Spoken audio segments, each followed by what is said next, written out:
um pouco mais atrás, a criação da Sudene, toda aquela política, aquele ambiente de desenvolvimento regional que muito me inspirou desde os tempos e me influenciou desde os tempos de estudante, a criação da Sudene, do Banco do Nordeste. E a Bahia, em 70, entrou nesse ciclo que continuou até 2000. Desde então, nós temos tido uma situação negativa. Nós éramos o sexto maior PIB estadual do país. E, ao invés de evoluirmos para o quarto lugar, como seria desejável ou até visível, nós caímos para a oitava posição, para a sétima posição, perdão. E hoje nós temos já uma distância de 1%, um ponto percentual no tamanho do PIB da Bahia em relação ao estado que nos ultrapassou, que foi Santa Catarina. Sendo que Santa Catarina está correndo a passos largos e nós estamos marcando o passo. Essa é uma questão relevante. Mas, se fosse termos nacionais apenas, mas nós perdemos também importância relativa no Nordeste. Em 1985, quando o índice começou a ser calculado, nós tínhamos uma participação da ordem de 38% no PIB nordestino. Nós já perdemos mais de 10 pontos percentuais. É por isso que a gente vê e fala sempre do maior desenvolvimento relativo dos outros estados nordestinos, e a Bahia, embora ainda mantenha o primeiro lugar, vem perdendo a sua hegemonia e, sobretudo, o seu protagonismo. Então, essa é a questão básica, que seria a conclusão desses meus comentários, e que eu faço questão de antecipar para exatamente provocar que durante os comentários que se seguem, a gente possa refletir sobre de que maneira, de que forma, em que medida, com que intensidade podemos e devemos, como sociedade civil, atuar no sentido de fazer com que a Bahia se reencontre, com que a Bahia volte a viver momento importante e se volte a se reinserir no ciclo do desenvolvimento econômico do Brasil, que já não é dos mais fortes, mas, mesmo assim, nós estamos numa situação ruim. O aspecto que eu gostaria de enfatizar aqui é que nós não devemos olhar apenas cada projeto isoladamente. É fundamental, do ponto de vista do planejamento, que, ao analisar cada projeto, sobretudo nessa escala da infraestrutura logística, sobretudo em relação às grandes obras de engenharia, que a gente tenha sempre em vista e em conta a sua interrelação, o seu enquadramento numa visão não apenas macro-regional, mas também macroeconômica, mas também social, mas também ambiental, de modo que a gente não possa mergulhar em cima da prancheta para examinar um projeto de engenharia, mas que a gente possa ter uma percepção clara de todos os seus pressupostos e de todas as repercussões e consequências que ele possa ter. Mas, se eu começo de forma assim tão pessimista, não é que eu seja adepto do pessimismo. Ao contrário, eu sou um otimista por natureza. E eu queria, então, destacar como primeiro ponto o imenso potencial que a Bahia tem e que já começou a explorar em relação às energias renováveis, principalmente a eólica e a solar. Nós temos aí, na verdade, uma grande chance e uma grande oportunidade de retomar o desenvolvimento da Bahia a partir dessa oferta elástica de energia. Nós hoje já temos uma posição de liderança na geração eólica e também uma participação relevante e com uma perspectiva bastante grande em relação à energia solar. Mas o que eu vejo no cenário é que parece que nós estamos sendo condenados ao modelo paraguaio.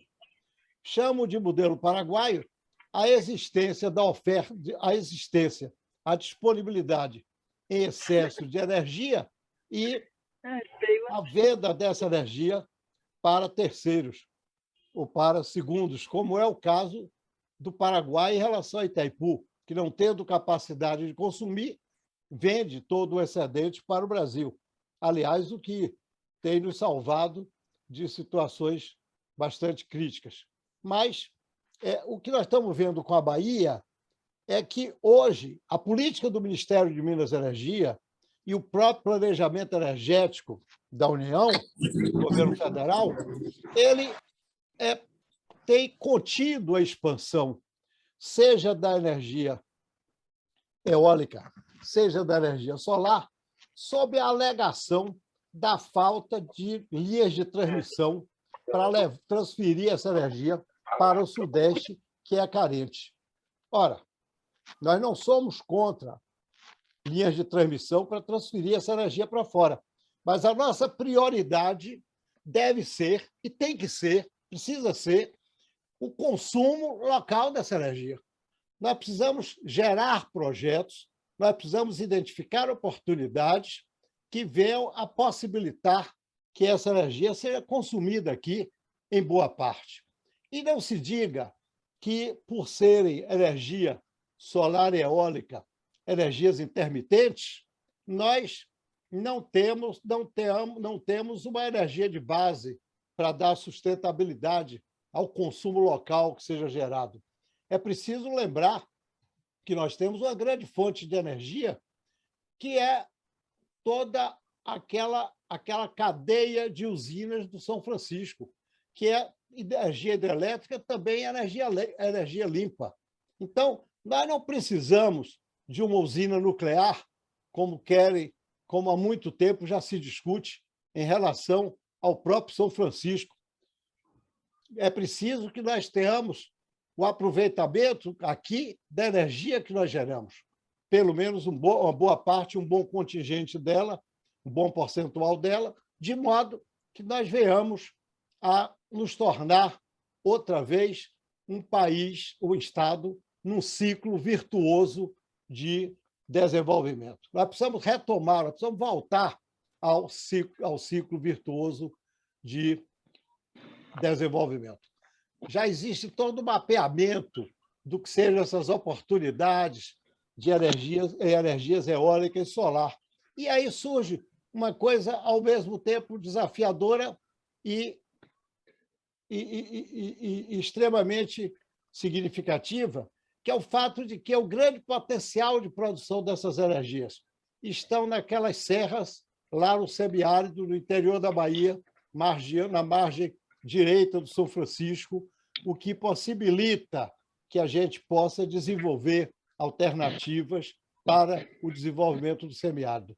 E veja que não estamos falando...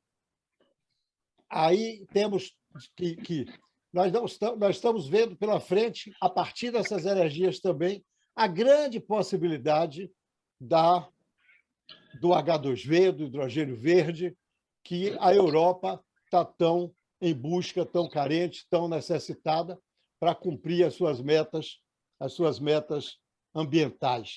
Então, é preciso que se possa trabalhar essa questão do desenvolvimento a partir da existência de energia. Então, nós estamos habilitados a dar uma grande contribuição ao país e ao mundo com a questão dentro da política de transição energética. Precisamos saber tirar proveito e partido disso. Por outro lado, ao mesmo tempo em que contém a expansão da produção eólica e solar, o que nós vemos é passos sendo dados no sentido de que se possa produzir no Brasil energia eólica a partir de instalações offshore. importando um modelo que é europeu e que aqui não nos interessa. Nós temos que ter, inicialmente, a exploração da nossa potencialidade onshore e só a partir de um determinado momento, de um determinado percentual de aproveitamento do nosso potencial, nós podemos abrir essa frente do offshore.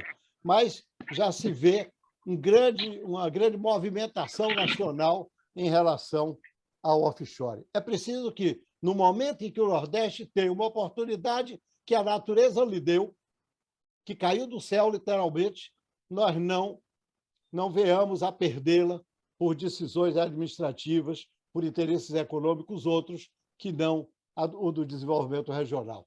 É preciso, portanto, que nós...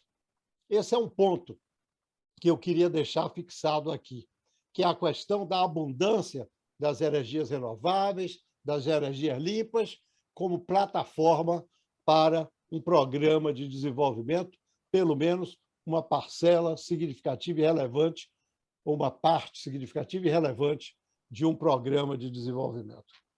Mas se temos esse grande potencial na área de energia, e se a energia pode se constituir num elemento estratégico para que a gente possa avançar, nós acumulamos graves deficiências na questão ferroviária. A infraestrutura ferroviária realmente tem sido das que apresenta talvez o mais grave, mais urgente e mais perigoso desafio que a Bahia tem pela frente nesse momento. É certo que ganhamos aí a FIOL com a concessão do primeiro trecho e ainda essa semana, ou semana passada, não me recordo, a BAMIN, que é a concessionária da ferrovia, do porto e dona da mina, e que detém a mina de ferro, anunciou seus planos, reafirmando o interesse o desdobramento do projeto e até manifestando interesse, algo que não tinha sido ainda até hoje dito, o interesse na futura concessão do trecho 2 da FIOL. Isso é muito relevante para todos nós e para a Bahia. Mas a FIOL, a gente sabe, ela precisa ter um direcionamento melhor do que ir para Figueirópolis, no Tocantins. Ir para Figueirópolis significa, ao invés de trazer para o litoral baiano, que é o maior, mais extenso do país, com mais de 1.200 quilômetros de extensão, as cargas e a própria produção do Estado, significa levá-la para bem distante. Eu estava, um pouco antes, aqui, lendo uma nota de hoje, no Bahia Econômica, que informa que uma empresa de Camaçari, que produz fertilizantes e tem fábrica em vários estados do país, vai abrir uma nova fábrica, uma nova unidade fabril. Aonde? No porto de Itaqui, no Maranhão. E para quê? Para atender o Matopiba. E o que é o Matopiba? É o acrônimo daquela fronteira agrícola que começamos na Bahia a desenvolver em 1980, que inclui o oeste baiano, norte do Tocantins, o sul do Piauí e do Maranhão. O Matopiba é hoje a grande fronteira, ou a última fronteira de expansão do agro brasileiro. E vejam bem, se uma empresa está instalada em Camaçari e para atender o Matopiba tem que se instalar em Itaqui, isto mostra que há muita coisa errada com o nosso sistema ferroviário, que está completamente esgarçado, completamente inservível e não atende às necessidades do nosso Estado. Claro que são dois eixos diferentes de desenvolvimento, quando se fala da FIOL e quando se fala da FCA. No caso da FIOL, dizia eu, o tal trecho 3, o FIOL 3, ele não deve ir para Figueirópolis. E aí quero resgatar a proposta de um engenheiro ilustre, o engenheiro Vasco Neto, que defendia a ferrovia trans-sul-americana com base nas linhas de menor resistência. Então, a necessidade imperiosa e a decisão estratégica, essa é uma decisão estratégica e crucial para a Bahia, é de que, implantada a FIOL-2, a FIOL-3, na verdade, vai se encontrar com a FICO, a Ferrovia de Integração do Centro-Oeste, lá em Mara Rosa, em Goiás. A partir daí, se chega a Água Boa e a Lucas do Rio Verde, podendo constituir um grande corredor central de escoamento de grãos por portos baianos, sejam lá no litoral sul, seja aqui na Baía de Todos os Santos, desde que e na medida em que a ferrovia seja implantada, o sistema ferroviário seja adequado para tal. O que nós vemos, e é preciso entender, que há aí uma luta de titãs. Primeiro, nós temos no Brasil um duopólio na operação de ferrovias. De um lado, a VLI, vinculada à Companhia Vale do Rio Doce, que tem aqui a concessão da FCA. De outro, a Rumo, que não opera aqui no estado da Bahia. Então, esses dois titãs disputam o espaço nacional e a Bahia é quem sai perdendo, é quem está perdendo, por enquanto, até agora, essa questão. Veja-se que o risco que nós estamos correndo. Se nós temos, por um lado, abundância de energia, como falava, em relação ao sistema ferroviário, nós estamos sendo rigorosamente isolados. E esta, sim, é a crise que nós temos pela frente. Não há um novo enigma baiano a ser decifrado. Essa equação é muito clara para ser resolvida. Nós precisamos equacionar, nós precisamos contar com um sistema ferroviário que sirva aos interesses da Bahia. Vejam qual é o cenário hoje. De um lado, você tem a Ferrovia Norte-Sul, que passa pelo Tocantins e Goiás, a oeste do nosso estado, fora do nosso estado, e que é a nova espinha dorsal do sistema ferroviário nacional. Ao norte, nós estamos tendo a Transnordestina e agora, com regime de autorizações, uma nova ferrovia que, na medida em que a Transnordestina desistiu de chegar ao porto de Suape, essa nova ferrovia vai chegar lá, cortando todo o estado de Pernambuco para servir a esse propósito. Ao sul, nós temos já um sistema ferroviário montado, funcionando, que dá acesso a vários portos e que pegam lá, costeiam a Bahia a partir de Brasília, de Minas, para chegar no Espírito Santo. Então, o território baiano, apesar de sua dimensão imensa, costuma-se dizer do tamanho da França, em termos comparativos geográficos, de área, não está sendo suficiente para inibir ou para competir com estas forças todas.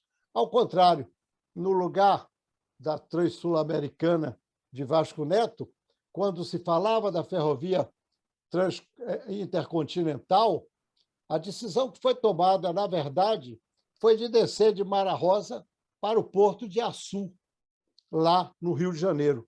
Então, vejam, há grandes interesses em jogo nessa questão. E a Bahia precisa se posicionar por todas as suas forças para reagir a esse tipo de questão. Mas, sobretudo, a Bahia não pode ficar caminhando às cegas. A Bahia tem que ter uma estratégia clara, tem que ter objetivos definidos, tem que saber o que quer, em última instância. Essa é a questão a ser colocada. Então, eu quero... o que a gente vê hoje é uma situação saindo do eixo da FIOL para vir para o eixo da FCA, o que nós vemos é que há uma situação caótica em que se chegou ao ponto da FCA dizer agora que não tem interesse na renovação da concessão da Malha Baiana, embora ela esteja negociando com o Ministério da Infraestrutura a renovação da sua malha. Vejam bem, nós estamos tratando aí de cerca de 1.800 quilômetros de ferrovias que estarão sendo abandonadas depois de terem sido deixadas de lado ao longo de nada menos do que 25 anos do período transcorrido até agora de concessão. A situação é a mais precária, senhores.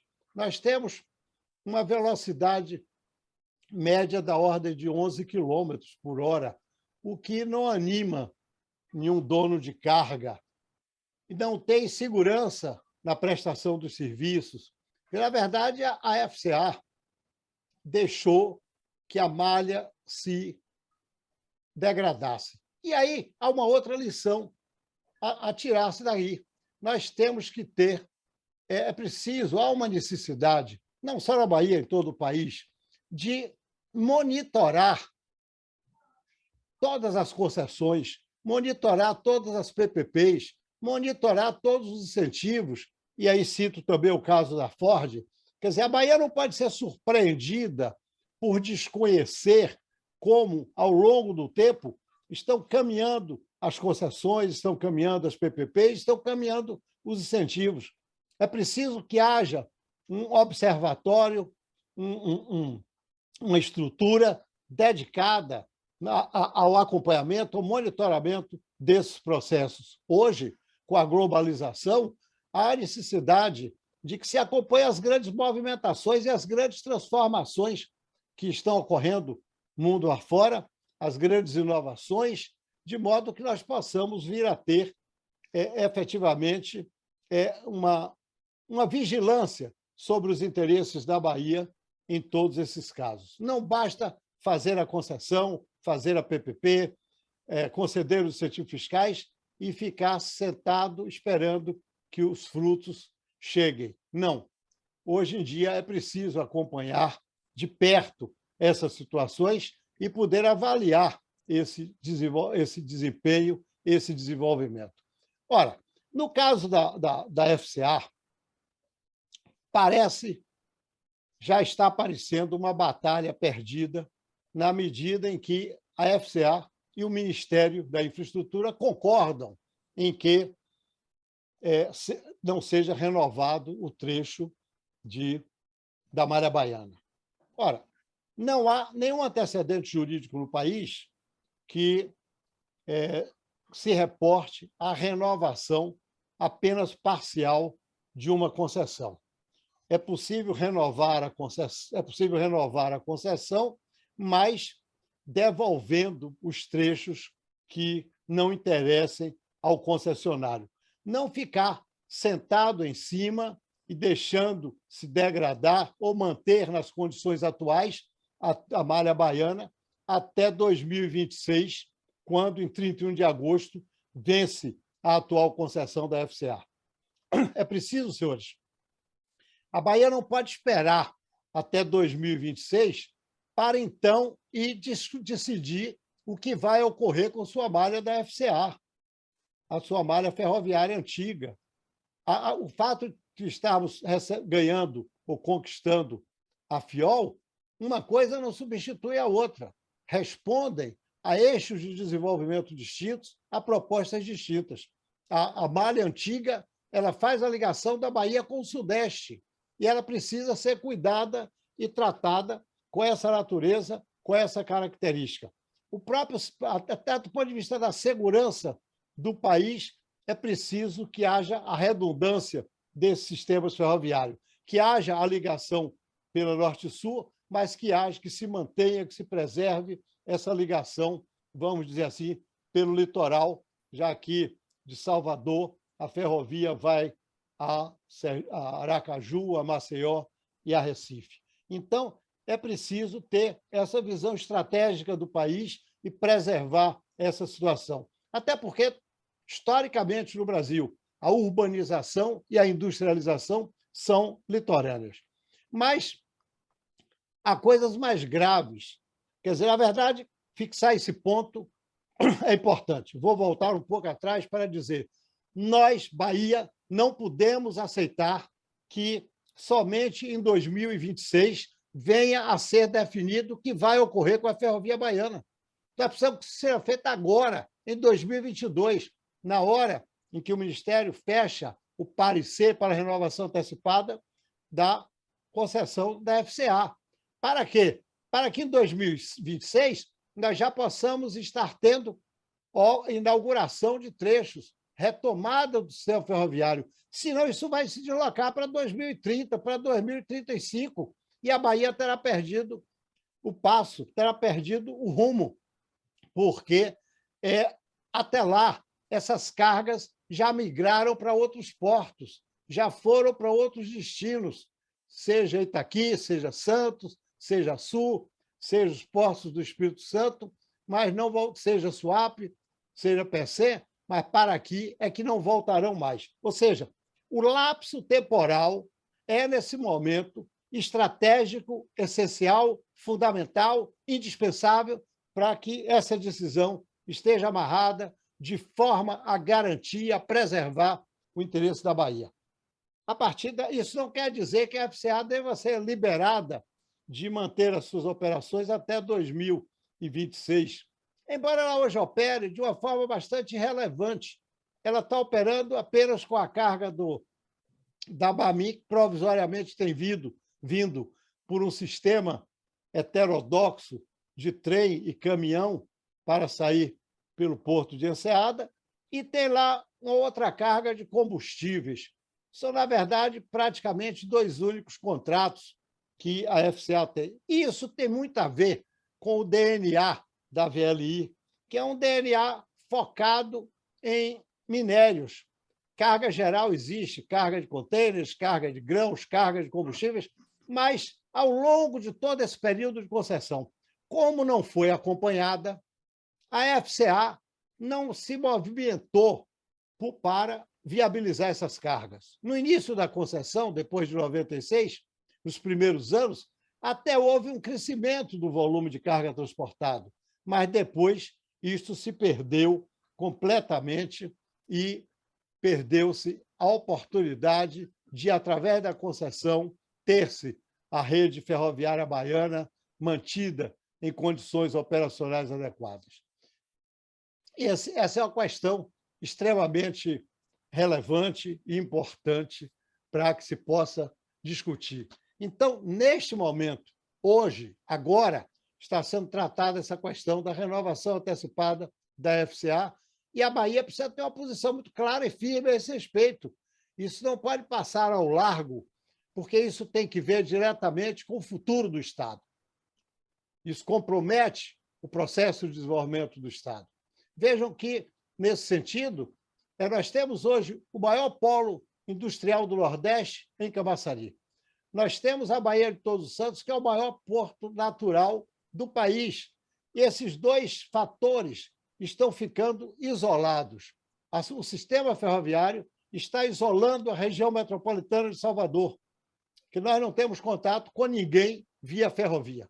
Hoje, a situação já é essa na prática e vai ser, em termos absolutos, logo mais, se ocorrer essa renovação antecipada da FCA com a decisão sobre a ferrovia baiana postergada para 2026. Essa é uma advertência clara e explícita que eu faço questão de sublinhar e de deixar aqui com os senhores como provocação para uma reação imediata.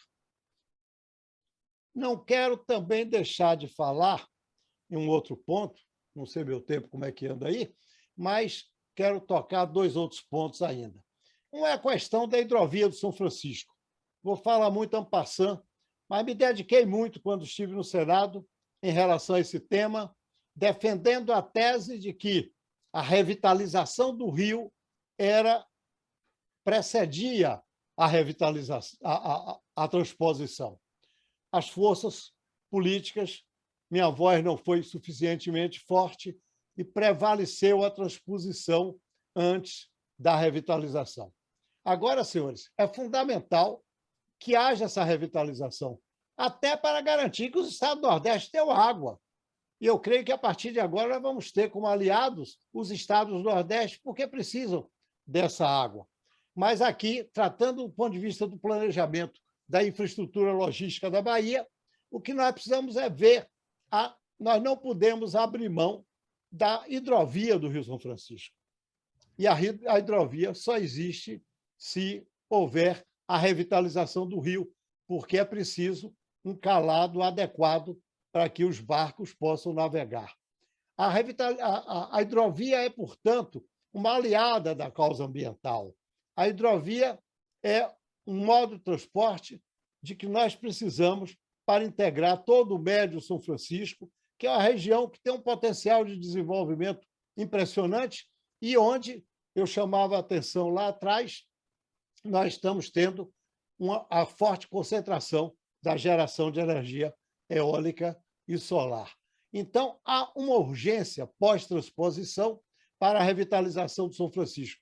E para a Bahia, a importância dessa revitalização, não apenas pelo rio em si, mas por todo o potencial econômico que ela carrega e a necessidade da hidrovia, que é uma questão de engenharia outra vez. Mas não pode ser visto como uma questão, mas nunca teve a força de se afirmar como um tema debatido em nosso Estado. Acho que pelo São Francisco está muito distante da região metropolitana, a gente não vê, o coração não sofre, e, com isso, a Bahia esquece o São Francisco. A Bahia precisa entender que o Rio São Francisco, onde está agora o projeto de irrigação do Baixio de Irecê, foi uma iniciativa minha no Senado, a permissão para que projetos de irrigação pudessem ser concedidos à iniciativa privada, ao invés de ficarem sendo mantidos ad eterno pelo setor público, com todo ano dispensando o pagamento das contas de luz e de água dos colonos, num modelo insustentável. Ora, nós vamos ter aí o Baixio de Irecê com uma grande produção. Nós estamos tendo usinas de açúcar e álcool se implantando na margem esquerda do São Francisco, em Barra e em Muquendo do São Francisco. Então, há um potencial imenso que está começando a se mostrar, ainda que não exista a infraestrutura logística necessária. Então, essa infraestrutura não veio puxando, vai ser agora empurrada por esses novos fatos. O São Francisco é, portanto, uma outra questão na logística, na infraestrutura logística da Bahia, que precisa ser considerado. Finalmente chegamos, e eu queria dedicar um tempo, afinal, a nossa Bahia de Todos os Santos. A gente vive aqui em Salvador debruçado sobre a Bahia de Todos os Santos. Olhamos para ela, mas não a vemos no seu todo, não a vemos no seu conjunto, e quando se pensa alguma coisa, se fala logo, que potencial turístico monumental, e nós não estamos aproveitando.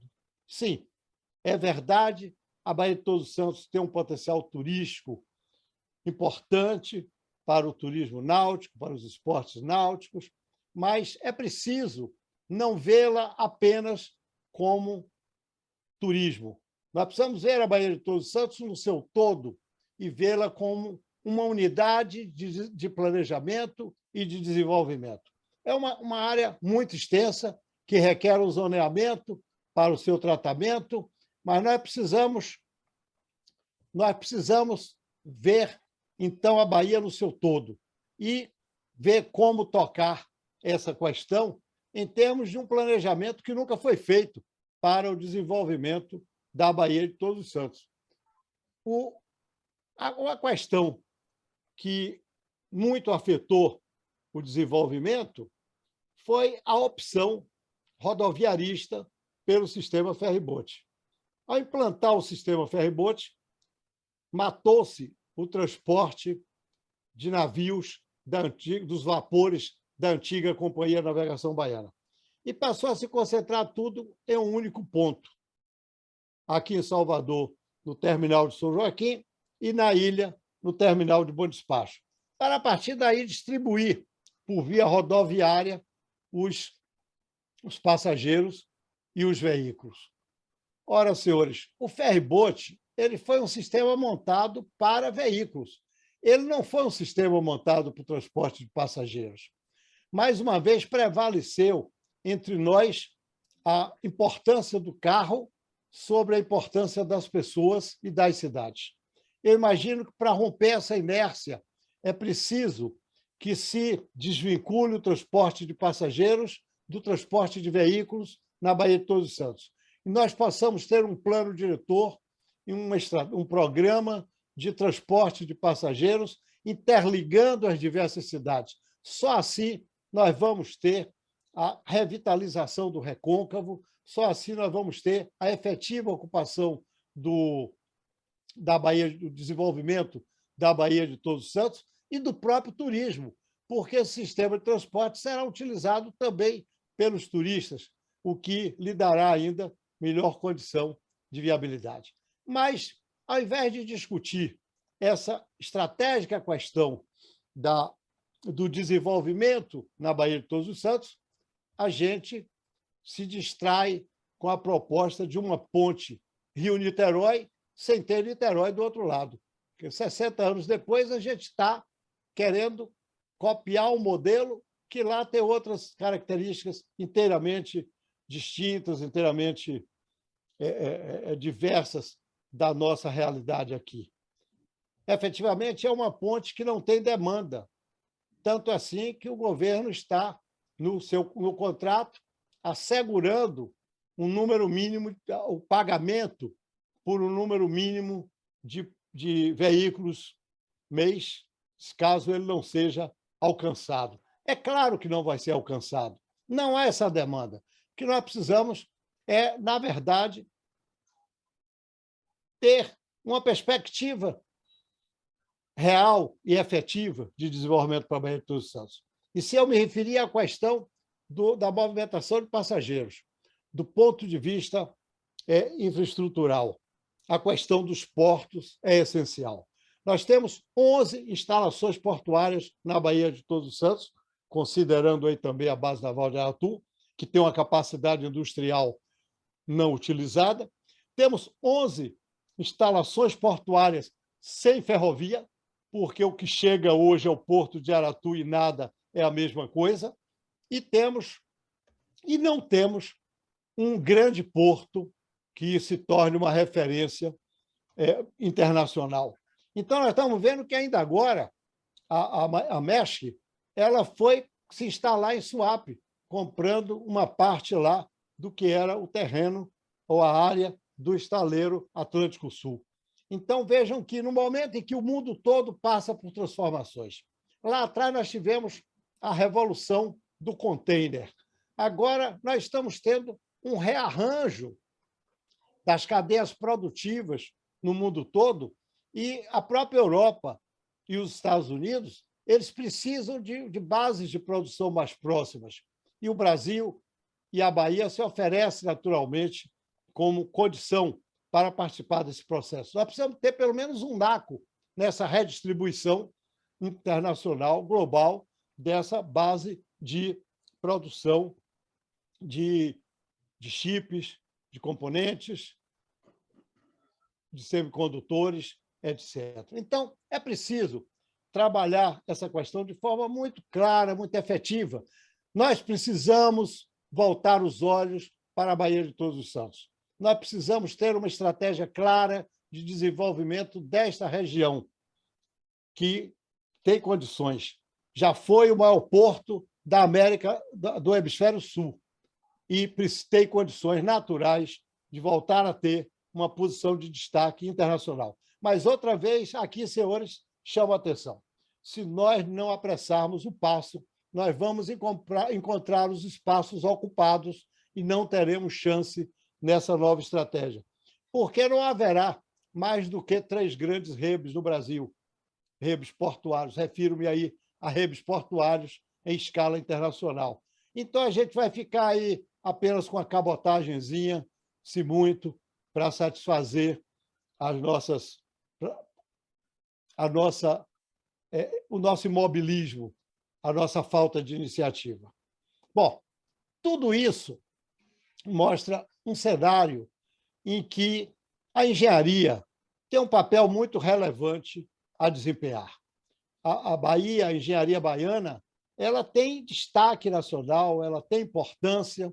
Nós temos essa academia de engenharia da Bahia, ela foi criada em bom momento, há poucos anos apenas, está ainda até com seus quadros incompletos, por razões próprias da natureza da instituição, mas, quem sabe, é um desafio, professor Laranjeiras, que a academia possa ativar as instituições de ensino, as instituições universitárias que mexem com a engenharia na Bahia, para que elas possam ocupar esse espaço que está vazio e esse espaço que está inerte, de certa forma, que possibilitando que a Bahia retome a sua presença no cenário nacional.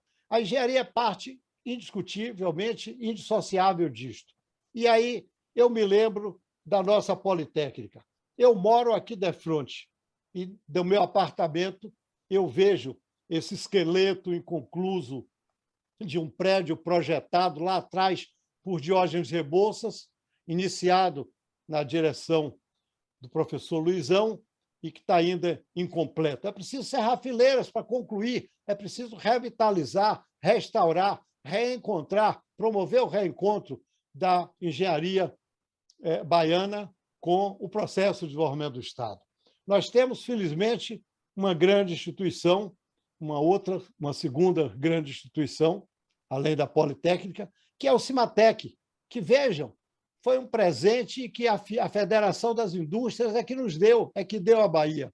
Então, um projeto extremamente relevante, uma instituição que já tem tido uma participação ativa no sentido de desenvolver a engenharia baiana. Eu via há pouco que a Tatiana, nossa diretora da Politécnica, estava presente. E aí eu quero, para finalizar, deixar uma provocação. É de que fosse criado, por parte dos engenheiros, das empresas de engenharia baianas, um fundo de endowment para apoiar o desenvolvimento da Escola Politécnica e, com isso, nós voltarmos a ter a presença ativa da Politécnica no cenário baiano, porque ela nos faz muita falta. A participação atual não é suficiente. É preciso avançar mais, nós podemos avançar. E creio que a academia, deixo aí essa provocação, professor Laranjeira, poderia liderar esse processo de revigoramento, não é de revigoramento, mas é de protagonismo, essa é que é a palavra certa. Essa política de protagonismo da engenharia baiana no cenário do desenvolvimento da infraestrutura logística em nosso Estado, no particular, porque foi o tema desta conversa. Muito obrigado a todos os senhores.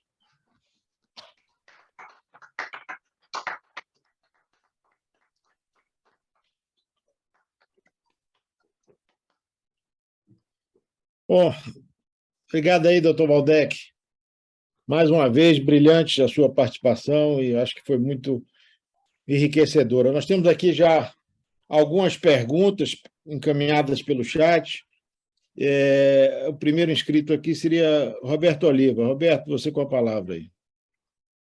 Obrigado, Sérgio. Senador, sempre bom ouvi-lo, né? Essa visão sistêmica que o senhor tem da infraestrutura e da logística do Estado.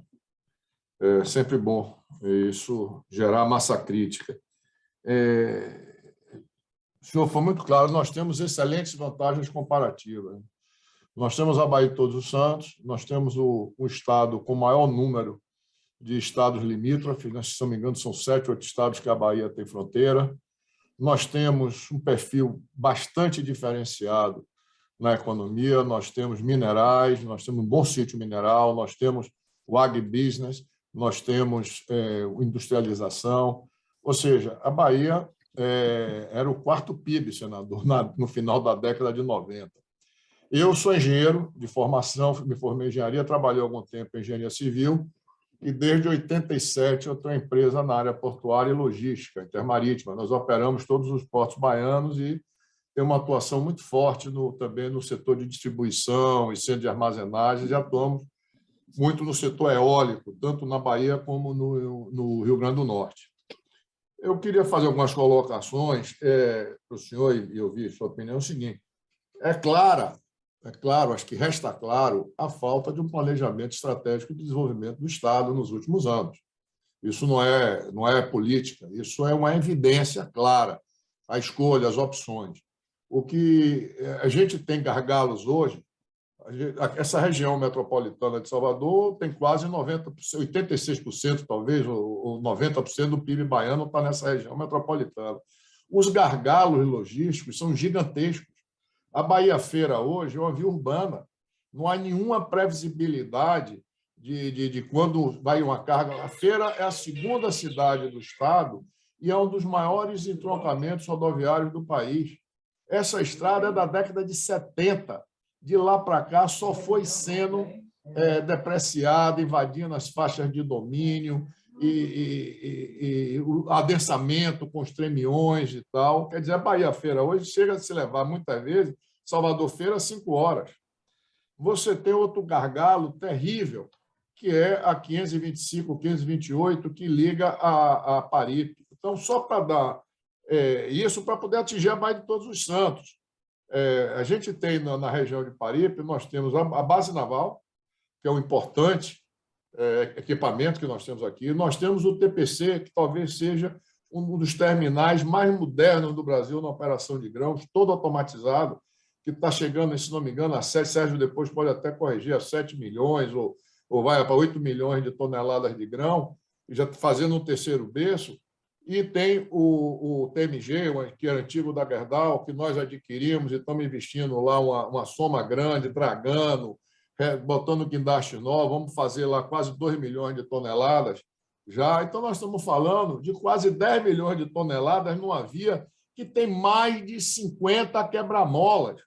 Sair da BR-324 para chegar em Paripe é quase o mesmo tempo de fazer Salvador Feira.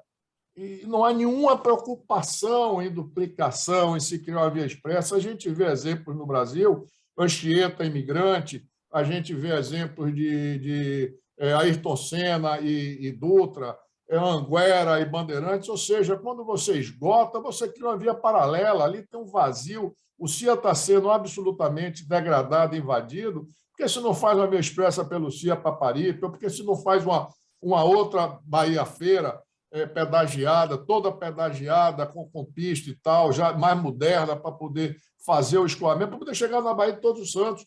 Isso, depois vamos para a estrada de ferro.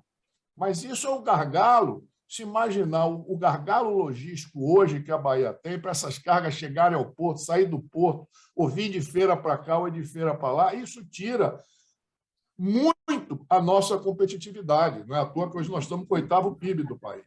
Em relação à estrada de ferro, eu fui do tempo aí, acho que Sérgio também, quando entrou, o trem chegava no Porto de Salvador. O trem, a gente fez a opção de tirar o trem de Salvador, depois de fazer aquele transporte que viabilizou de chegar na calçada o trem, entendeu? Hoje não chega praticamente em Aratu. A VLI, desde que ganhou essa discussão da transposição de Cachoeira, São Félix, lá o Gargalo de Açu, não se fez nada e o Estado e o planejamento estratégico resolve fechar os olhos para isso. O Estado da dimensão da Bahia, sem as interligações ferroviárias, que já tivemos todas elas, a Bahia não vai se desenvolver. Não vai se desenvolver. A opção, como o senhor falou, o que é melhor fazer? É gastar os bilhões de dólares na ponte, que vai aumentar o gargalo da Bahia Feira, porque vai ter que sair por aqui, pessoal. Vai chegar como? Vai sair como? Né? E a Bahia Feira foi feito até Águas Claras, aquele metrô lá, não sei como é que chama aquilo, aquela Trapizonga que viabilizou qualquer duplicação da Bahia Feira, aquele trecho. Né? Vai ter que buscar uma outra alternativa, porque você não duplica mais ali. Né? Porque fez para um lado e para o outro. Como é que você vai duplicar ali a Bahia Feira? Então, são problemas que tiram toda a nossa vantagem competitiva. A gente está perdendo. E o que o senhor falou, esse é um apelo, que se ela for para Figueirópolis, toda essa produção de Matopiba, tudo vai sair lá por cima, por Itaqui. O Porto de Aratu, Sérgio, que gerenciou lá, pode falar, o Porto de Aratu ele está estancado em 1 milhão a 2 milhões de toneladas de fertilizantes há mais de 15 anos. Itaqui, há 10 anos atrás, não movimentava 1 tonelada de fertilizantes. Hoje movimenta 4 bilhões de toneladas de fertilizantes. Soja em Itaqui, há 10 anos atrás, era 0. Esse ano está fazendo 12 milhões de toneladas de soja. O que é isso? É trilho. É trilho, não é produção do Maranhão. Isso é todo lado de Mato Grosso, de Goiás. Por que o trilho está levando? E nós estamos no meio do país. No meio do país. O que a Bahia podia absorver de riquezas, de produção, desses estados todos limítrofes, entrar e sair, isso nunca foi encarado. Então, para mim, que milito eu sou baiano, sou empresário baiano, né? Minha empresa até solidamente instalada daqui, são mais de 1.000 funcionários, talvez nós sejamos a maior empresa de logística aqui do Estado, se não for a maior, está entre as 3 maiores. É uma música para nós ouvir a palestra, a sua explanação, a lucidez, como o senhor vê os problemas.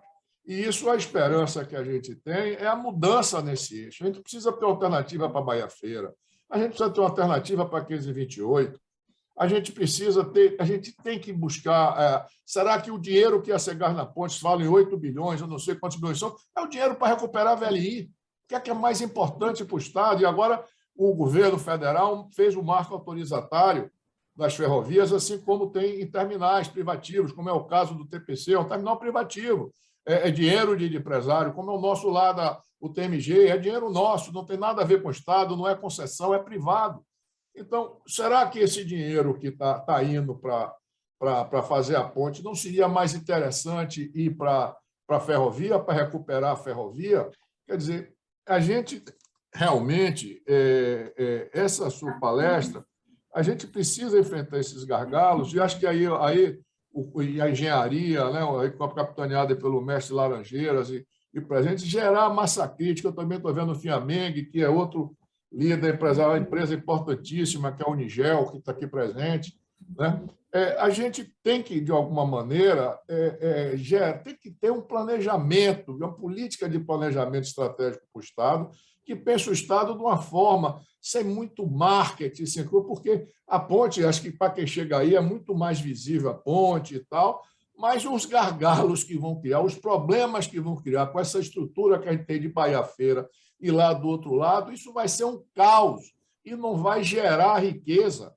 Isso é uma questão de procurar. O que é mais importante? Isso é a estrada de ferro. Isso é fazer uma nova Bahia Feira. Isso é duplicar a 528. Quanto gera lá, Sérgio, o TPC? Quanto a gente gera lá? Toda a produção hoje do agribusiness baiano está lá em Paripe. É o TPC e somos nós no TMG. E isso numa estrada que é uma loucura. Eu não sei se vocês já tiveram oportunidade de passar ali pela 528. Então, senador e ministro, será que é mais importante a ponte ou fazer esses investimentos na infraestrutura, como a nova Bahia Feira, ou duplicar? Porque essa discussão que havia Bahia, não sei o quê, por que não faz uma nova, como São Paulo fez, em 3 situações, já 528, que são menos de 10 quilômetros? Essa pergunta que eu queria fazer ao senhor, para você. É mais importante ponte ou é mais importante essa infraestrutura? Obrigado. Valdec, antes de você responder, uma sugestão aí, talvez nós temos mais 3 pessoas inscritas para fazer perguntas. Talvez fosse melhor que fossem feitas as perguntas e você responderia em bloco, pode ser. Em bloco, porque aí acho que a gente ganha um pouco mais de objetividade.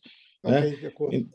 Então, aí, Roberto, um pouquinho de paciência, aí a gente junta as perguntas e responde em bloco, até porque eu acho que pode ser que tenham perguntas aí que sejam Complementares. complementares ou em duplicidade. Bom, o segundo inscrito aqui é Murilo Xavier, vice-presidente da FIEB. Murilo. Boa, tudo bem? Estava desativando aqui. Prazer em conhecê-los aí, quer dizer, vários eu não conheço, mas outros também conheço. E, ministro Waldeck, é um prazer grande revê-lo mais um dia, né? Porque a gente, nos últimos meses, a gente tem encontrado quase que semanalmente discutindo os problemas de infraestrutura.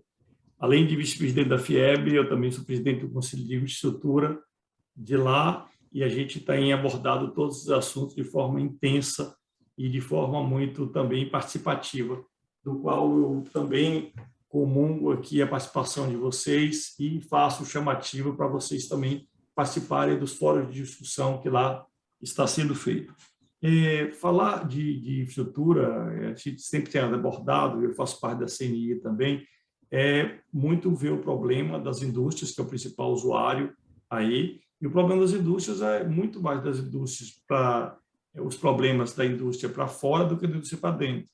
Indústria para fora, o problema logístico é o principal, isso tem abordado até pelo governo atual, hoje o governo de Bolsonaro e os seus ministros, apontando que esse é o principal gargalo que nós temos, a nossa competitividade.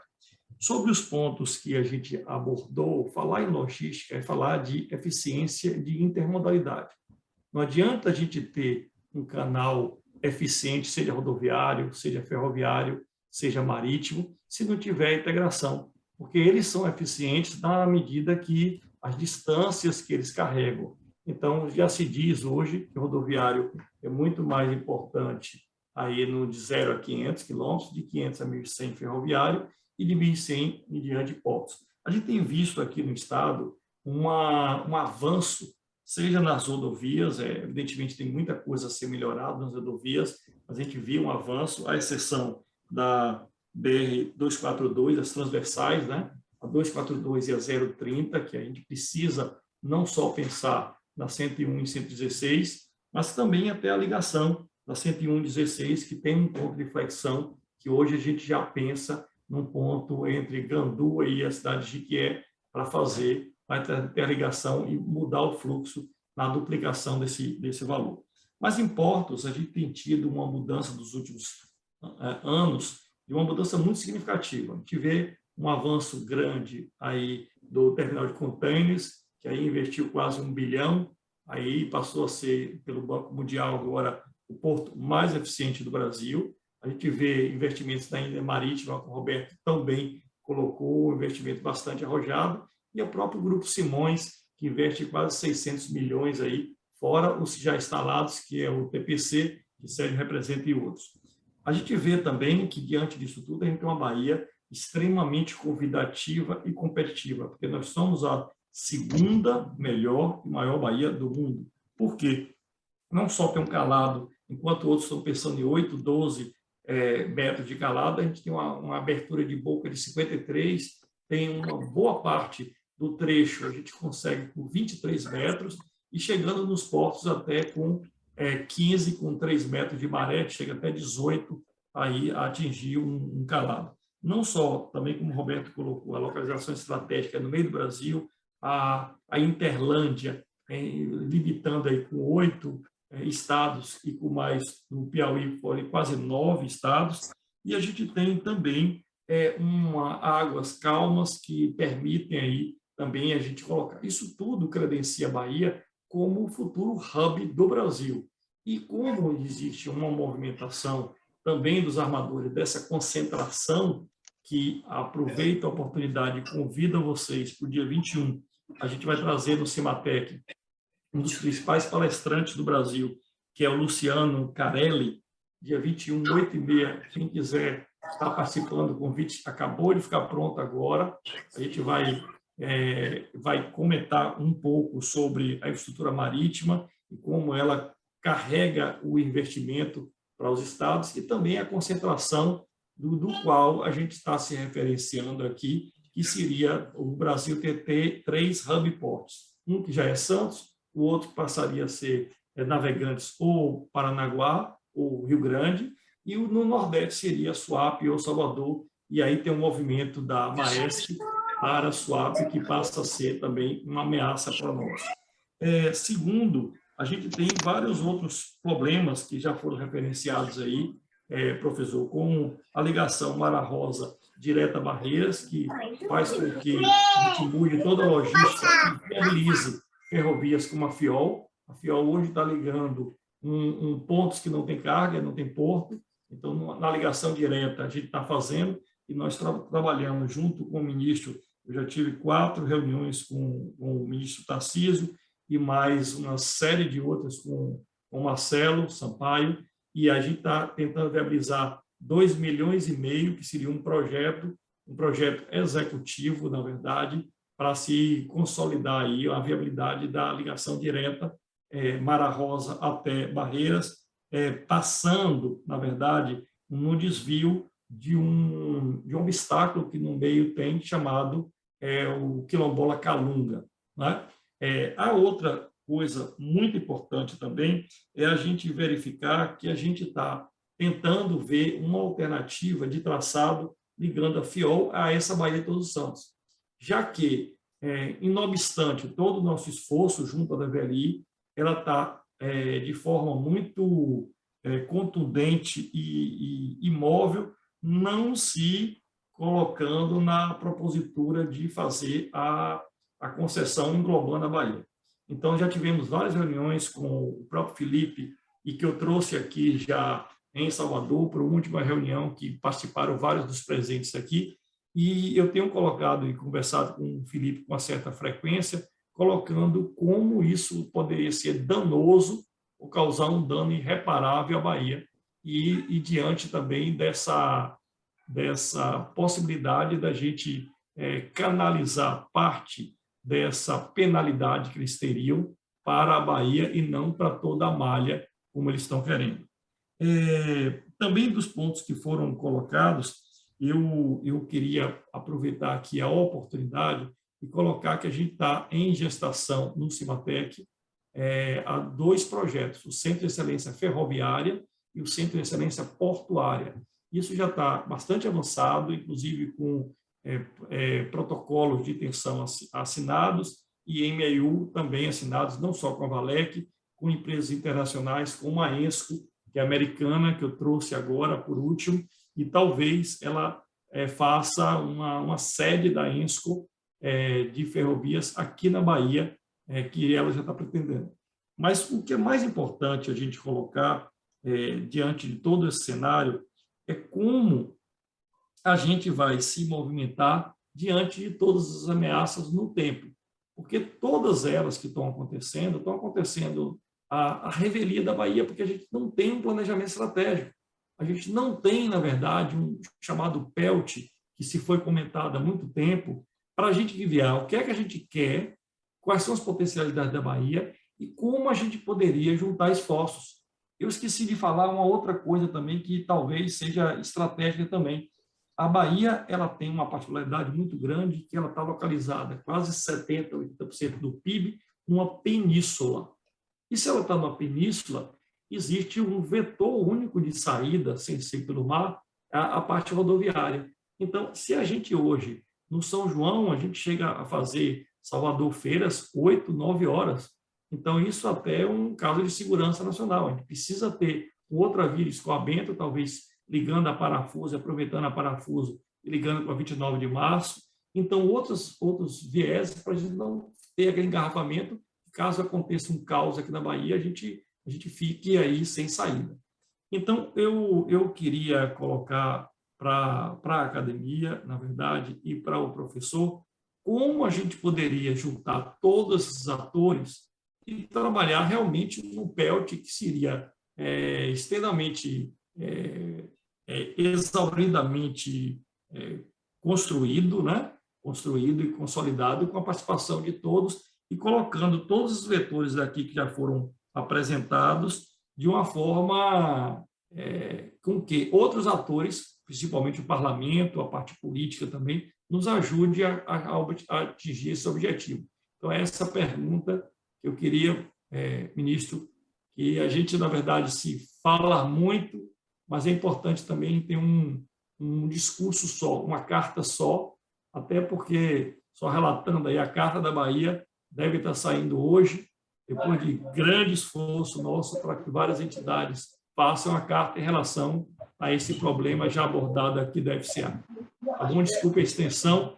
E quanto ao evento do dia 21, se vocês puderem aí passarem os contatos aqui para Sérgio, ele me encaminha, que eu mando encaminhar o convite, que eu acho que eu já assisti essa apresentação e é excepcional, muito boa mesmo. Tá bom? Obrigado. Ok, Murilo, obrigado. Tatiana do MEI. Tatiana, tudo bem? Você ainda está aí? Bom, Sérgio. Estou aqui, claro. Estou aqui sim. Estão me ouvindo? Estamos ouvindo, sim. Primeiro, eu queria parabenizar, né, Valdec, pela palestra, e, na verdade, são muitas reflexões para fazermos, né, Valdec? Eu acho que a gente precisa caminhar muito nesse sentido. Uma coisa que eu acho importante, não é novidade para ninguém, não vou falar nenhuma novidade aqui, mas muitas vezes no nosso país, essa é uma coisa cultural que nós temos, as decisões são tomadas muito mais por motivações político-partidárias do que técnicas, né, e que tragam benefícios efetivos para a população. Então, isso é uma questão cultural que nós temos, e eu acho que é um dever, talvez, das organizações não governamentais de tentar, de alguma forma, mudar um pouco essa cultura. De repente, a academia pode ter um papel importante nisso, em trazer essas reflexões para que a gente possa começar, de alguma forma, a influenciar nisso daí. E, no caso da Bahia, acho que as entidades, como um todo, se organizar melhor, né, de ter um único objetivo. Então, a gente tem, muitas vezes, objetivos que caminham em paralelo e acabam não tendo tanta força como se a gente unisse. Então, eu estou falando da área da engenharia para a construção civil, quando a gente vê estados como Pernambuco e Ceará são muito mais organizados em demandas coletivas do que nós. E aí a gente acaba perdendo nesse sentido. Então, acho que é importante, independente das entidades governamentais, a nós, né, sociedade civil, se organizarmos melhor para que essas demandas cheguem nos locais de decisão, para que a gente tenha voz em determinados locais, para que isso possa acontecer, ou demandar os nossos políticos para que isso possa acontecer de uma forma mais efetiva. Então, acho que a academia, com as outras entidades, a gente, em conjunto, pode tentar aí, conseguir fazer alguma coisa, né? Não sei se é mais ou menos isso, assim, do que você acha, Valdec, se isso é importante. E a outra questão é agradecer aí a chamada, né, para o apoio à escola, do prédio da escola, e acho isso muito importante, né? O Luizão começou o prédio, tinha uma promessa de vir mais de 30 milhões do governo Dilma, foi assinado ordem de serviço, foi feita a licitação, e aí, por toda uma questão conjuntural que a gente não precisa explicar aqui, esse dinheiro não veio e a licitação foi suspensa. E até hoje a gente não conseguiu realmente rever esse dinheiro para poder que esse prédio seja finalizado. Hoje a gente consegue finalizar algo em torno de 15 ou 16 milhões, não o projeto inteiro, mas o projeto que está lá e que atenderá muito bem, né, a universidade e a escola de engenharia.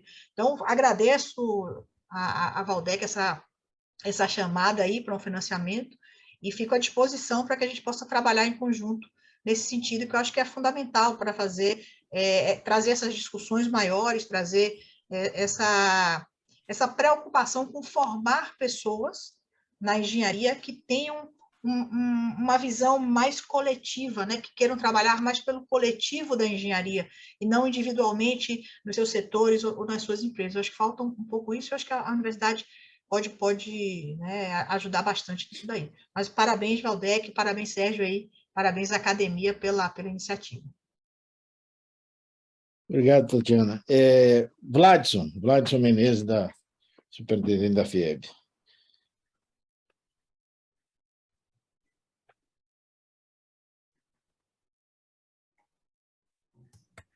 Boa noite a todos. Eu não estou conseguindo liberar meu vídeo.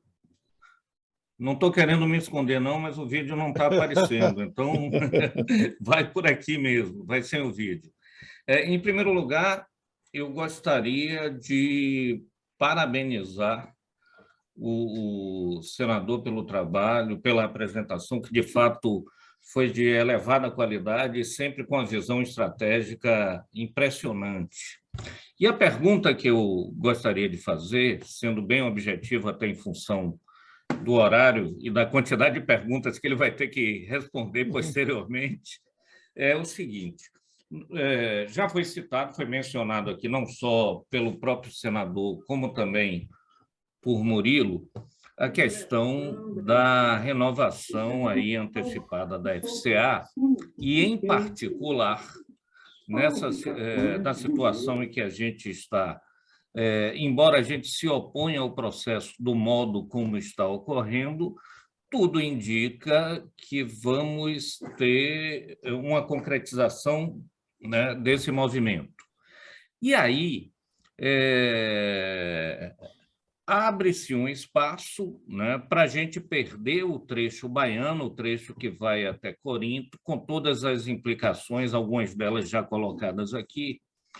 Mas a pergunta que eu faço é o seguinte: em se concretizando isso, e mesmo que a Bahia consiga que a aplicação do total da indenização e de parte significativa da outorga venha para esse trecho, que é importante para nós, a pergunta é, a partir das informações que o senador detém, se a gente teria a oportunidade de, num prazo razoável, conseguir um operador privado. Essa é a questão, porque, e aí já fazendo uma observação adicional,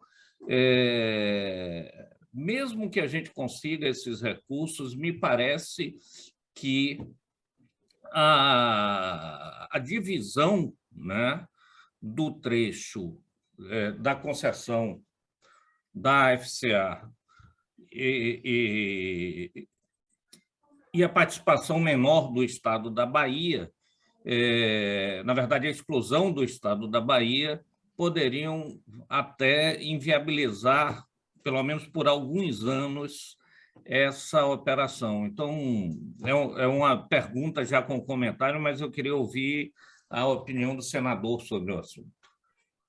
Obrigado. Obrigado, Waltz. O Valdec, eu tenho ainda aqui 4 pessoas inscritas, mas eu acho que vamos fazer o seguinte: você pode fazer o comentário dessas 4 primeiras perguntas que foram feitas e depois, então, as outras 4 perguntas, senão fica uma coisa muito extensa, você vai terminar, claro, se perdendo nas perguntas. Tá bom? Eu tomei nota aqui, vou tentar seguir a lógica dos comentários. Primeiro, aí tem a versão de Roberto Oliva. Quer dizer, essa concentração do PIB que hoje nós temos na região metropolitana de Salvador, ela tem sido, não foi o caso de Oliva, mas eu observo que ela tem sido muito criticada, no sentido como se isso fosse um equívoco ou uma distorção do processo de desenvolvimento da Bahia. Na verdade, ela foi uma conquista. Foi a implantação do polo petroquímico, capitaneando todo esse processo, que levou a essa concentração. E digo mais, se nós não tivéssemos tido, já em 78, a inauguração do polo petroquímico, quando a vassoura de bruxa pegou o cacau, lá no litoral sul, a Bahia tinha, pura e simplesmente, quebrado.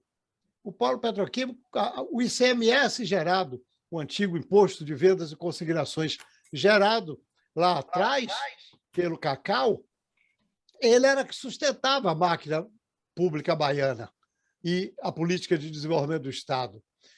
Com a vassoura de bruxa, o cacau perdeu peso e a petroquímica o substituiu nesse papel. Então, essa foi uma conquista. Onde é que está o erro? O erro está em que não houve continuidade no processo, em que não houve desdobramento no processo. E aí, eu dizia daquele ciclo que se encerrou lá atrás, em 2000. Então, com isso, se gerou esse problema. Mas o que a gente percebe claramente, quando Roberto se refere à Feira de Santana e à Estrada do Derba, é interessante observar que, se nós tivéssemos a ferrovia funcionando, nós hoje estaríamos aqui discutindo uma ligação ferroviária para a Feira de Santana.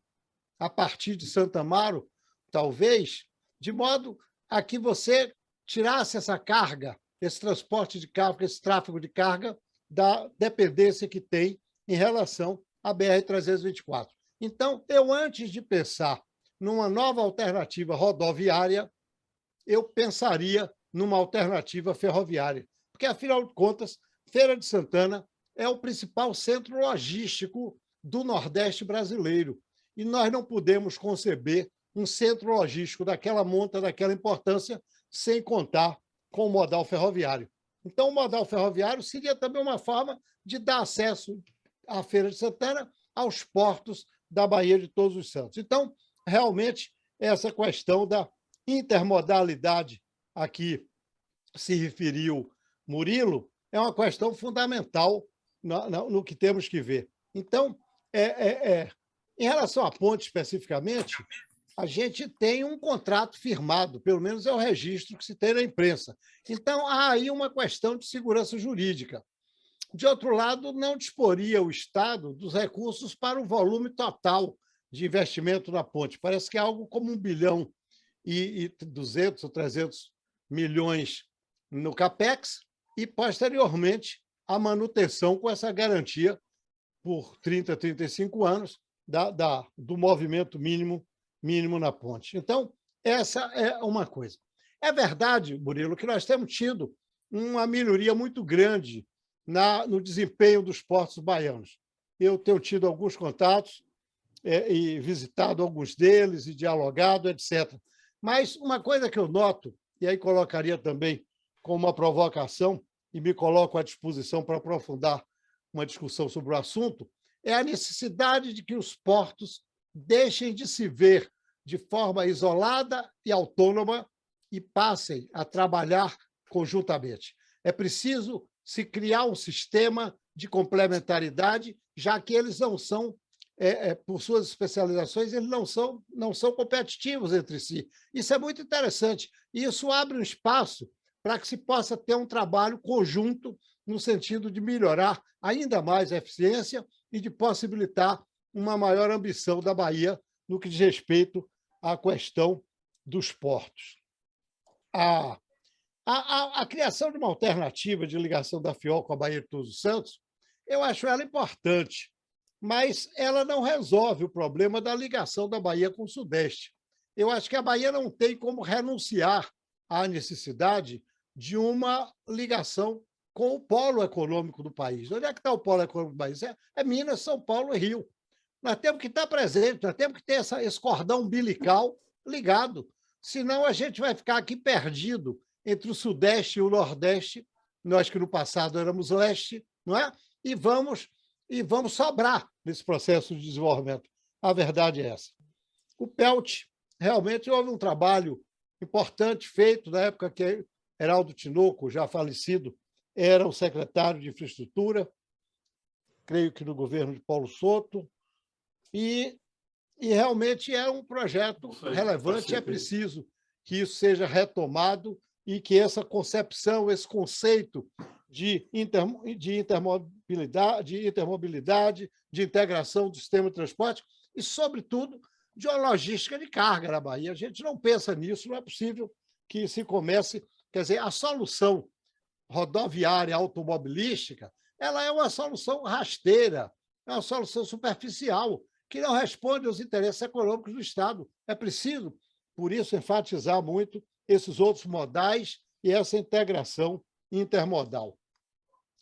Eu acho, Tatiana, que essa articulação entre as entidades da sociedade civil é fundamental. E essa coisa da engenharia, a engenharia da Bahia tem credibilidade. Então, ela precisa se fazer ouvir, ela precisa ser protagonista por suas instituições, pela Politécnica, pelo Cimatec, pela academia, por esta academia, de cuja reunião estamos participando, com muita honra, para que a gente possa, evidentemente, avançar nesse processo. E aí, meu caro Vargas, chegamos ao nó górdio que tem que ser desatado aí.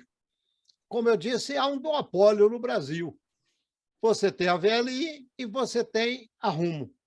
Você não tem outros operadores disponíveis no mercado para assumir esse trecho esse trecho, que ainda que com algum CAPEX e ainda que com o sistema de autorização válido por 100 anos, nós não temos nenhuma garantia de que a Bahia venha a conseguir sucesso nesse processo de reabilitação da sua ferrovia. É por isso que eu brigo para que essa decisão seja tomada já, em 2022, para a gente saber o tamanho do problema. Se essa decisão for tomada lá em 26, nós já teremos perdido 4 anos e vamos postergando a solução e comprometendo cada vez mais a economia baiana. É hoje uma loteria, uma verdadeira loteria. Mas vejam a que ponto chegou a falta de acompanhamento do desempenho da FCA, seja por parte... É evidente que, na época que foi feita a concessão inicial, não havia agência reguladora, nem havia obrigação de investimentos. Mas era preciso ter havido algum monitoramento. E aí, Tatiana, outra vez, as entidades do setor privado, as entidades da sociedade civil podem desempenhar esse papel, criar uma espécie de um observatório e sair monitorando todas essas coisas para a gente não ser pego de surpresa em situações como essa, em que, como está a situação da FCA, onde, como se diz no popular, se ficar o bicho come, se correr o bicho pega. Bom, Waldeck, temos ainda 4 inscritos aqui para fazer o segundo bloco, segundo e último bloco, pela limitação de tempo. Se houver outras perguntas, eu encaminharei as perguntas para que você possa responder por e-mail ou por WhatsApp. Então, agora, pela ordem aqui, seria Daniel Colina.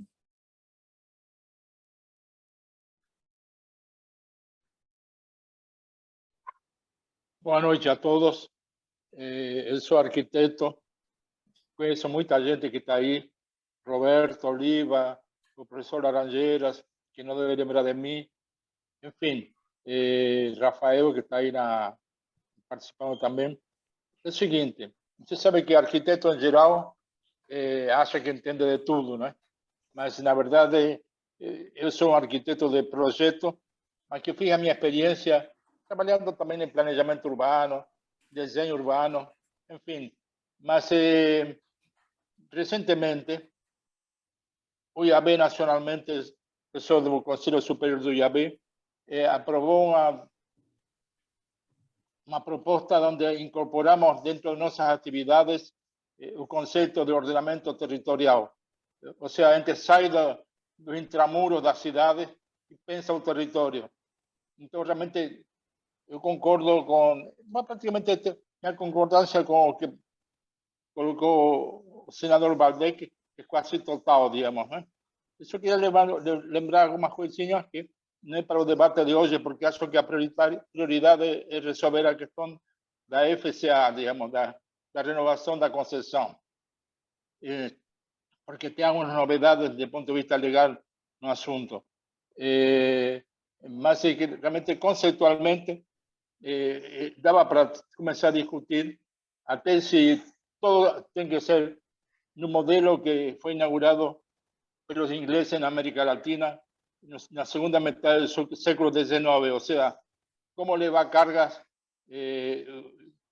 para o porto e levar do porto para os territórios produtos industriais dele, que é o modelo que temos hoje em vigor, ou seja, a Vale leva o minério para o porto e exporta o minério e realmente resolve esse problema empresarial. Acho que a visão tem que ser mais ampla, inclusive todos os países do mundo, as ferrovias, digamos, que avançaram mais, são ferrovias praticamente, a maior parte estatais, especialmente na Europa, onde, digamos, normalmente se caracterizam também por estados planejados com forte participação do Estado. Isso estou falando do Japão, de qualquer lugar, digamos, né? Sejam socialistas ou capitalistas. Mas eu só que queria colocar o seguinte, que realmente a questão do planejamento tem a ver com essa questão de uma visão global do território.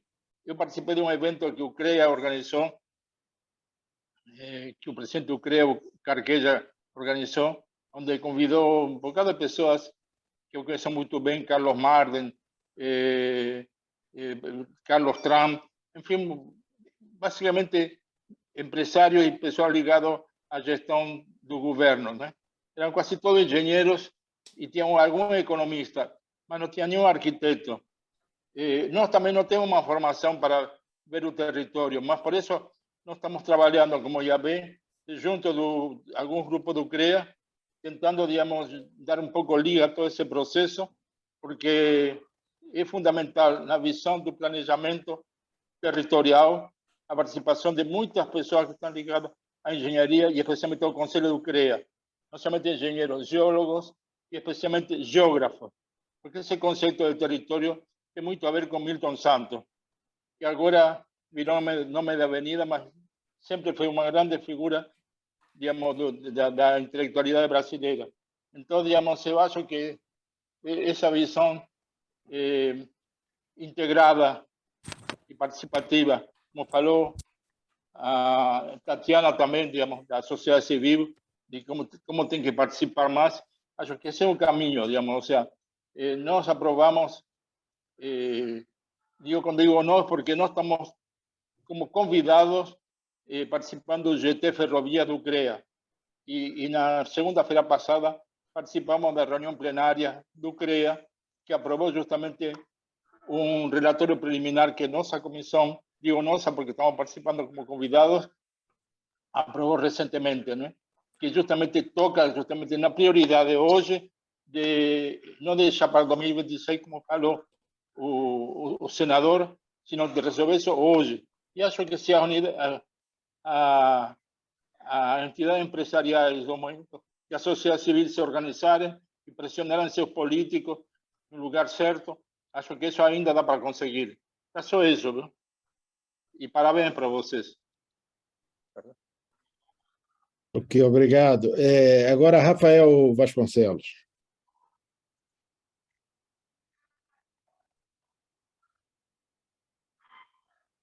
Pois é, bom, parabéns, Waldeck, excelente provocação, nós estamos precisando dessa provocação, a Bahia está vivendo, de fato, um momento extremamente grave. Nós podemos, daqui a 4 anos, simplesmente não termos ferrovia, a antiga ferrovia, apenas a FIOL. FIOL que hoje é uma correia transportadora. Ela não interliga nada, não integra o Estado. Ela não está integrada com a ferrovia, ela não está integrada com nenhuma rodovia. E, enfim, nós temos um Estado desintegrado.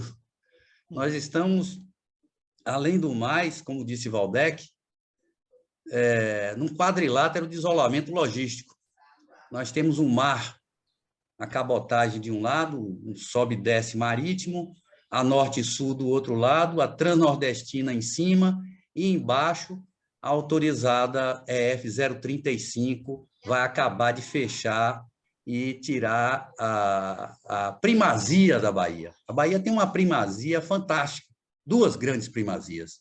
Uma é sua possibilidade do Porto Bahia de Todos os Santos, a possibilidade de um grande hub port. E a segunda grande primazia é a facilidade, não só por inexistência de grandes contrafortes, como também da distância ao centro de gravidade dos maiores centros produtores, o Matopiba e o centro-oeste brasileiro. A gente fica sentido que, mesmo desde o PNV de 1973, que se fala dessa necessidade da transoceânica se direcionar à Bahia, até o litoral baiano, e, no entanto, nós não fizemos isso acontecer. A Bahia continua isolada do ponto de vista logístico, e os outros estados nessa grande interlande em que nós estamos inseridos, os outros estados avançando, cada um com o seu pedaço. Pecém de um lado, Suape do outro, Arco Norte do outro, a Norte-Sul, tão pleiteada pelo governo Sarney, quase que imposta pelo ex-senador Sarney, e nós ficamos aqui, não diria a ver navios, mas porque não soubemos atrair os navios, apesar de termos a melhor baía, uma das melhores baías do mundo, para grandes profundidades, águas abrigadas. Então, o que eu queria perguntar a Waldeck é sobre essa ligação com o Centro-Oeste brasileiro. Nós temos a possibilidade de, com menos de 400 quilômetros, a gente interligar Januária a Guanambi, Ibiaçucê, a Fiol.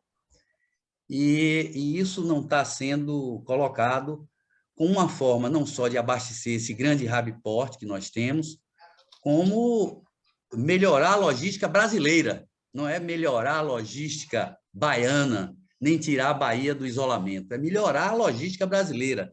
Nós temos mais de 60 milhões de toneladas de carga, que das quais pelo menos 20 milhões nós conseguiríamos trazer nessa distância mais curta do que a distância para o Espírito Santo. E por que, Waldeck, que os nossos políticos... e aí eu incluo você também, que há algum tempo atrás foi um eminente senador e deputado, ministro. Por que nós, baianos, não trabalhamos essa ligação com Brasília, já que Brasília é o litoral, a praia de Brasília é a praia baiana. O Centro-Oeste brasileiro, o centro de gravidade dele, a FICO, está mais próxima do litoral baiano do que qualquer um outro. E o Centro-Sul fala em Arco Norte porque eles investiram para o lado o Arco Norte. O empresariado migrou para lá e isolou a Bahia, que pode competir com o Centro-Sul. Essa é a realidade. Por que não darmos prosseguimento com a F025 proposta no PNV de 1973, na época ainda puxado pelo Vasco Neto e iniciado pelo Vasco Filho, essa discussão no Congresso Nacional. O que é que falta para os nossos políticos tomarem conhecimento de que nós temos essas grandes primazias? É isso que eu queria perguntar, Waldeck, e um grande abraço, muito, muito excelente sua provocação. E que a gente prossiga com mais provocações para a gente não deixar que a ferrovia fique mais uma vez, prossiga abandonada. Obrigado, Rafael. O próximo inscrito aqui seria Emanuel, e depois, então, nós temos o Raimundo Garrido.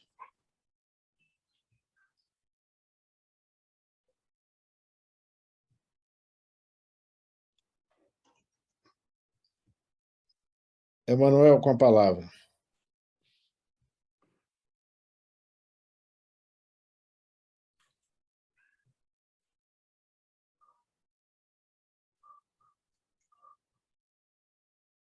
Você está no mudo aí, teria que tirar o mudo.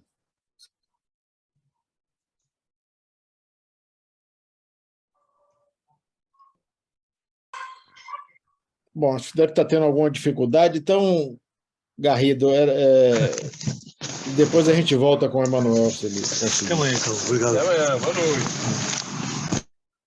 Obrigado, Sérgio. Eu cumprimento o Dr. Waldeck pela exposição clara que enriqueceu bastante aí a questão, em geral, de infraestrutura combinada com planejamento regional.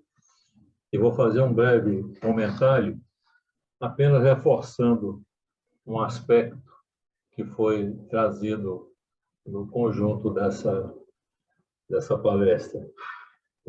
Aqui se falou mais cedo que há uma concentração muito grande da economia baiana na região metropolitana de Salvador, e isso é fato conhecido de todos nós.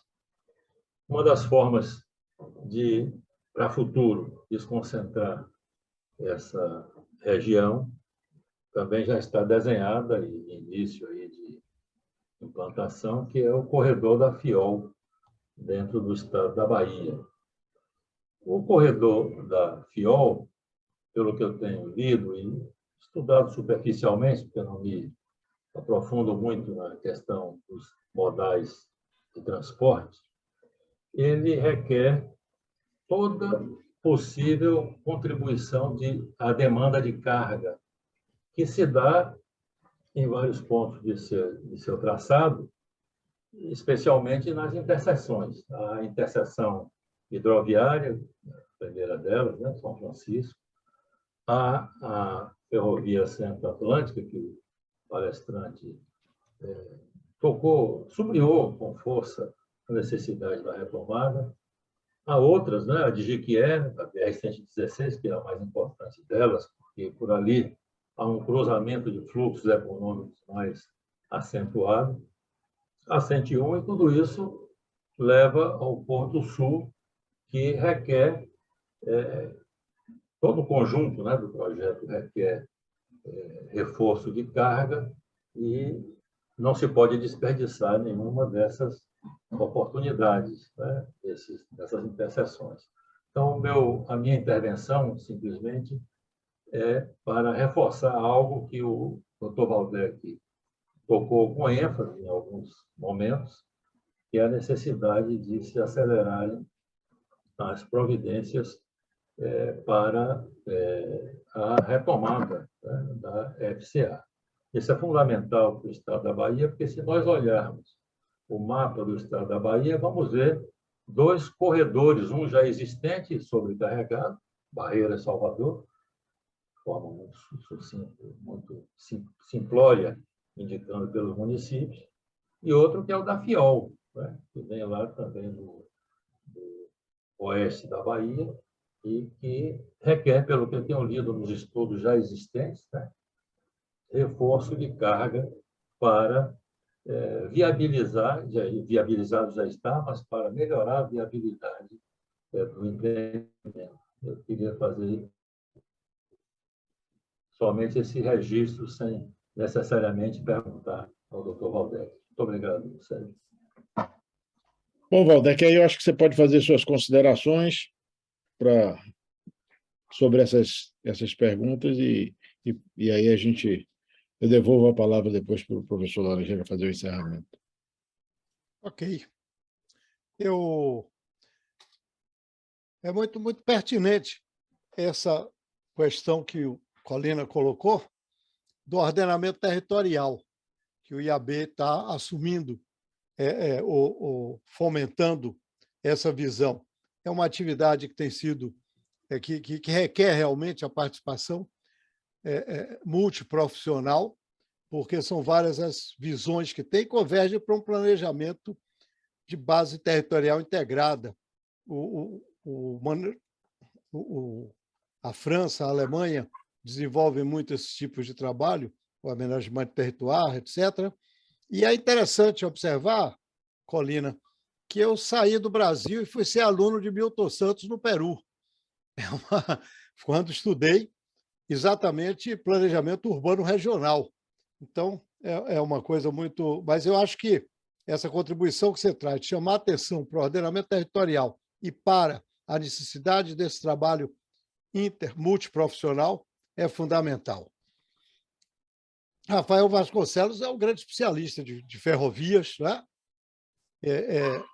O que me preocupa, Rafael, é que não é que daqui a 4 anos a gente só tenha a FIOL, é que daqui a 4 anos a FIOL esteja sendo o tema que é hoje a FCA. Quer dizer, nós precisamos acompanhar a evolução desses projetos, não é? A FIOL não pode ser a próxima FCA. A gente tem que acompanhar essas concessões de perto. Eu estou batendo muito nessa tecla, porque a gente está vendo o caso da FCA, A gente viu o caso da Ford, e aí é preciso que a Bahia não seja surpreendida por essas coisas. Realmente, há uma desmobilização muito grande do meio político, sobretudo no baiano, sobretudo no parlamento, em relação aos temas do desenvolvimento econômico.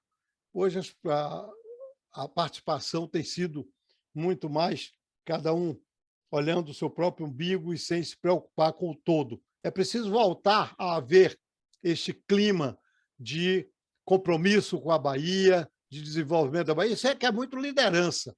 Isso nós estamos vivendo uma crise dessa natureza. Eu me lembro que eu fui o autor do primeiro projeto de inclusão no então Plano Nacional de Viação da ligação ferroviária do Oeste com o litoral baiano. E me lembro que quando o Vasco Neto assumiu o mandato, não sei por que circunstâncias, ele assumiu no meio do mandato, depois da Constituinte, logo depois da Constituinte, me parece, e ele me buscou para discutirmos, e ele defendia que esse projeto fosse desenvolvido pelo Vale do Paramirim, pelo seu princípio das linhas de menor resistência. E eu defendia o traçado que está hoje lá, via Correntina, e subindo depois. Mas, realmente, esse é um ponto que precisa ser tocado, e a Bahia precisa ser sensibilizada para os temas de seu interesse.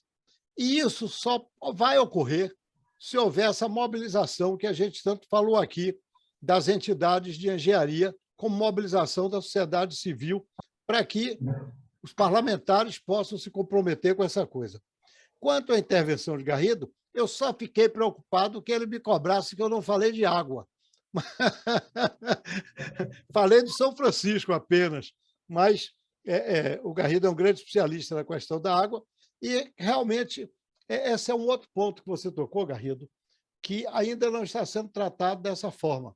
Mas se temos uma ferrovia, ou se teremos uma ferrovia, precisamos pensá-la como um eixo de desenvolvimento. Eu tenho já especulado um pouco sobre esse assunto, mas, efetivamente, é algo que não ganhou ainda visibilidade no estado da Bahia. Ok, Sérgio, eu quero agradecer a você e ao professor Laranjeiras pela oportunidade de termos essa conversa. Para mim, muito honrosa de estar aqui cercado de engenheiros, embora à distância, remotamente, mas, para mim, que sou bacharel em Direito, é realmente uma coisa. E aí dizer a Colina que não é só os arquitetos que querem entender de tudo, não. Há advogados também que fazem isso. Muito obrigado a todos. Uma satisfação muito grande. Bom, eu vou passar a palavra para o professor Laranjeiras, mas antes eu queria agradecer aí, Valdec, brilhante sua palestra. Acho que tivemos aqui um momento importante de discussão, iniciou aí uma discussão muito importante, suas provocações foram fundamentais. Agradecer a participação também de todos aí, os que estiveram presentes aqui nessa reunião virtual, os que participaram dessa reunião virtual. Agradecer a todos, e aí eu devolvo a palavra ao professor Laranjeiras para que ele faça, na condição de presidente da academia, o encerramento do evento. Muito bem. Bom, antes de encerrar essa brilhante reunião que tivemos, eu quero deixar minha reverência à inteligência brilhante do Dr. Valdec, seu poder de síntese aguçado, em suma, e a todo o conhecimento que ele expôs aqui em sua brilhante exposição. Quero também dizer da satisfação enorme de contar com uma discussão brilhante também dos diversos participantes que estão aqui. E agradecer a todos pela excelente palestra, pela excelente reunião que tivemos aqui, e que possamos ter outras semelhantes a essa, se não tão boas. Então, eu declaro encerrada a nossa reunião, a palestra, com os melhores agradecimentos da academia à palestra do Dr. Valdec, e desejando a todos uma boa noite. Boa noite. Obrigado. Boa noite, professor. Viu? Boa noite, pessoal. Tchau, tchau.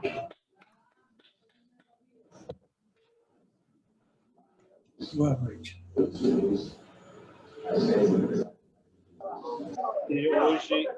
Boa noite a todos. Um prazer enorme estar com vocês. Boa noite a todos. E aí, ligado. Boa noite a todos. Boa noite. Boa noite a todos. Boa noite a todos. Parabéns.